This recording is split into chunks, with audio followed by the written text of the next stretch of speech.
Hi guys, sorry it cut me off because I'm recording on YouTube, so sometimes if you go over a certain time then it cuts you off. So this video is going to be in two parts. I apologise because it is quite annoying, but I'm hopefully going to get it sorted out for you so this doesn't happen again. But we were on question number 9, which was the top 3 most memorable moments that have happened at a concert or a meet and greet. So the top 3, they're not really going to be in a specific order, but so there's 2 from concerts, I think. Yeah, and then 1 from meet and greet. Oh no, is it 2 from I don't know. I think, yeah, 2 from a meet and greet, 1 from a concert. Yeah, that's right. Okay. Breathe.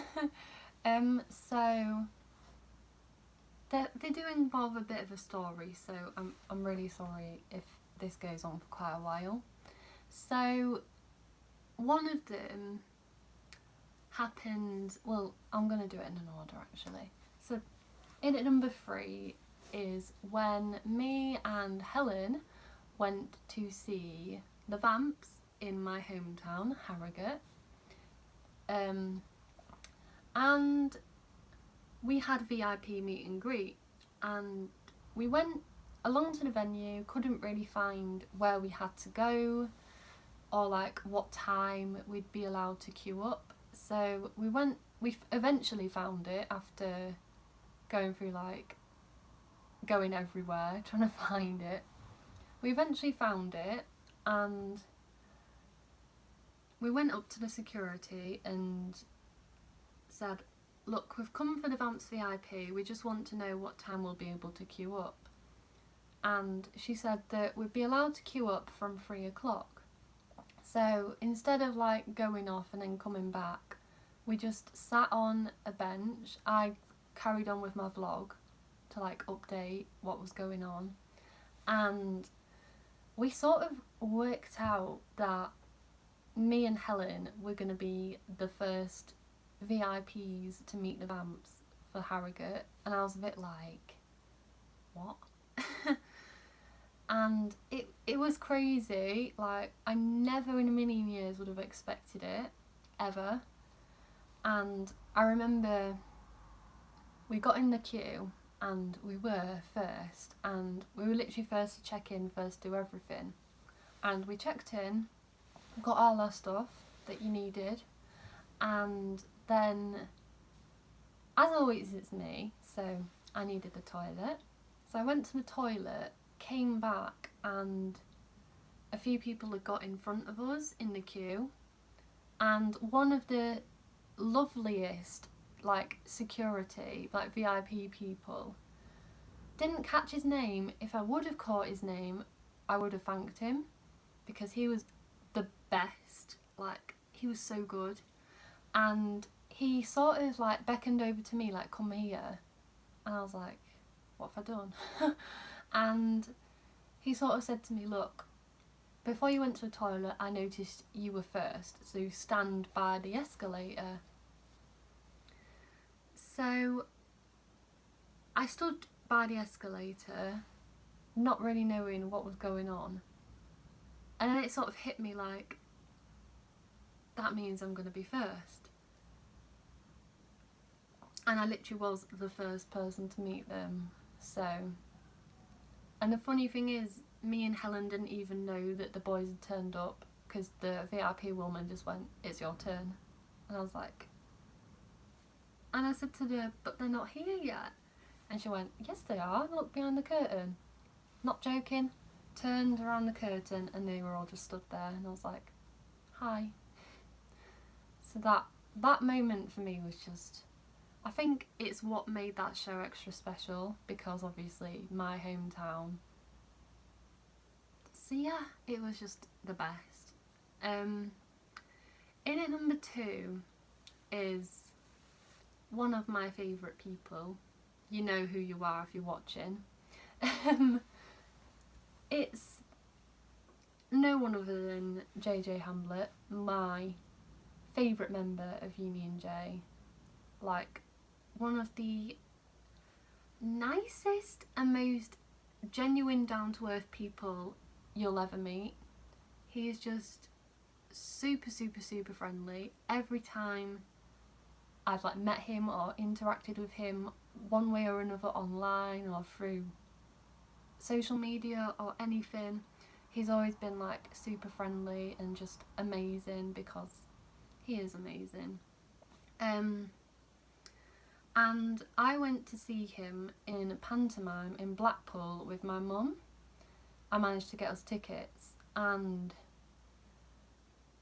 I'd contacted the director of the show and he told me what time I'd be able to meet JJ potentially.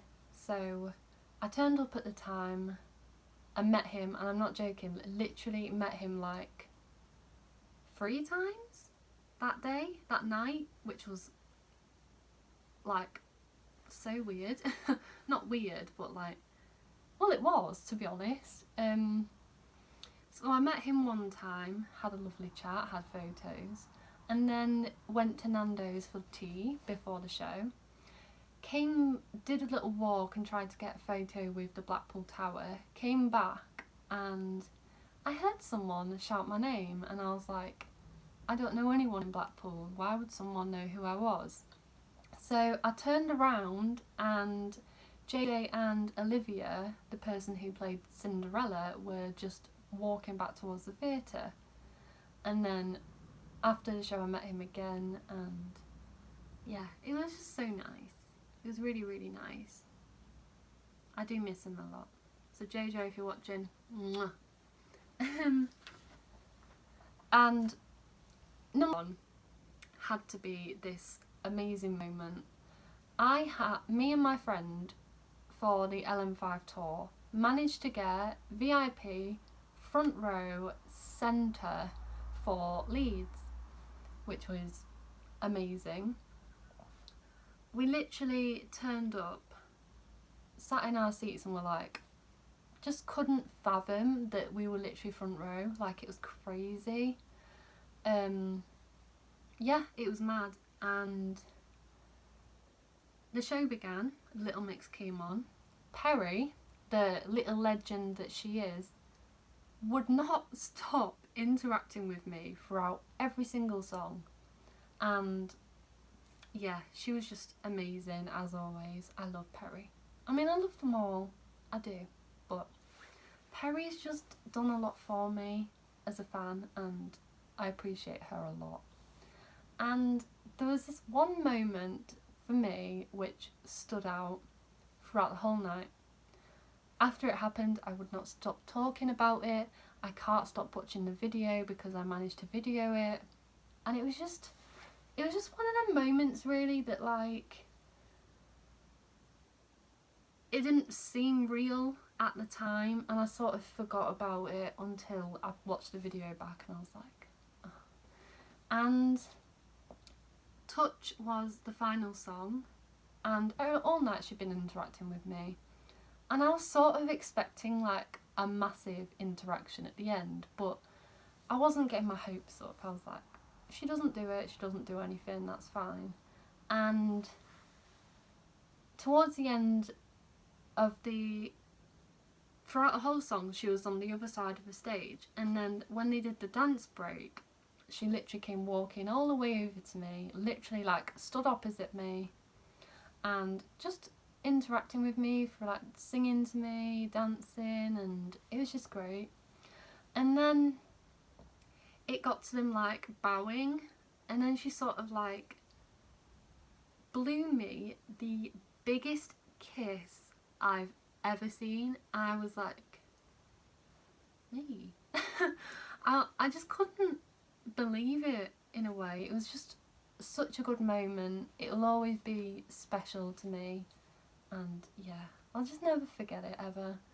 And her smile after she did it was just so cute and so pure. It was amazing. Okay, so the last question, what is my dream job? My dream job is to work in a zoo. I've always been obsessed with zoos, like always. And every time I go to a zoo, I just fall in love with the animals, and yeah, I do. I love them. And when I was talking about the rhino, I said I'd bring it up further down the line because I'd love to do some sort of like conservation work with rhinos. Like go to Africa or something, just help them and help with like conservation projects. I just think that'd be so cool. And yeah, so I'm gonna have to do a lot of saving if I want to do that. But just working in a zoo would just be like my happiness, because I'm obsessed with animals. I work with them on a daily basis. I've got pets at home, and yeah, just love them. Yeah, I love them.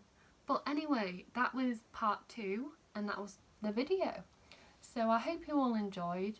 If you did, please do not forget to like, comment and subscribe, and tune in next week for my Marvel review of the following 4 films. So yeah, but this is Redhead Boo signing off. Bye everyone.